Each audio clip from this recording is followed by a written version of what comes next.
The itel A80 just launched a few months ago, and now I have the A90.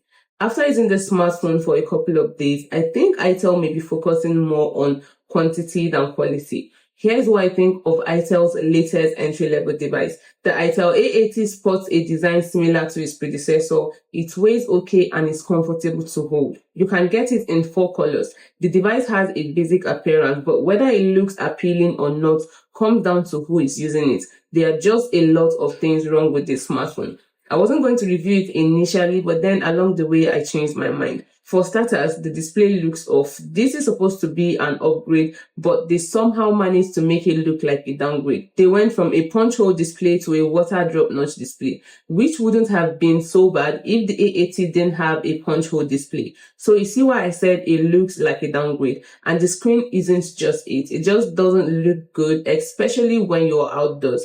The 6.6-inch display supports a 720p resolution and supposedly supports a 90Hz refresh rate, but in practice, animations don't feel particularly smooth. The 418 nits brightness is adequate indoors, but I won't recommend for outdoor use.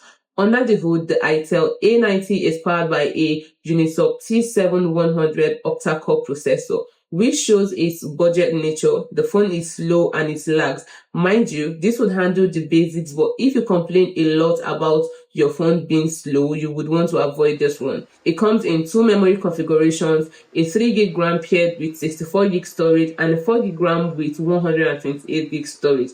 I would recommend you get the 4GB RAM for a slightly improved performance. The smartphone runs Android 14 Go edition with itel OS 14 on it, and there seems to be no plans for future upgrades. The camera system is what you expect at this price point. A 13-megapixel rear camera and a 5-megapixel selfie camera which takes images like this.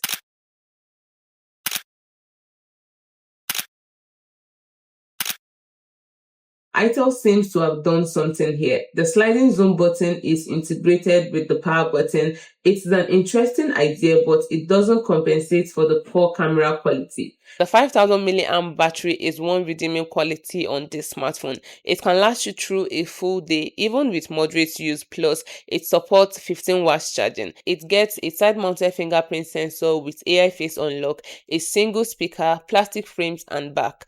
GPT AI assistant and high translate features are also included and an always-on display. It also has an IP54 dust and water protection. I think this is the only impressive feature of this device. The A90 is retailing for 89,900 naira for the 64GB and 99,900 naira for the 128GB variant. At this price point, this makes the A90 cheap. However, I would recommend you get the A80 over this model, which offers similar performance without the pretense of an upgrade. The itel A90 feels like a rushed release after the A80. While the price point is attractive, the slow performance, camera, and the lack of update plans makes it hard to recommend. If you're on an extremely tight budget, it can make calls and handle basic tasks, but there are better options out there, including itel's own previous model. Sometimes newer isn't better, and the A90 proves that point.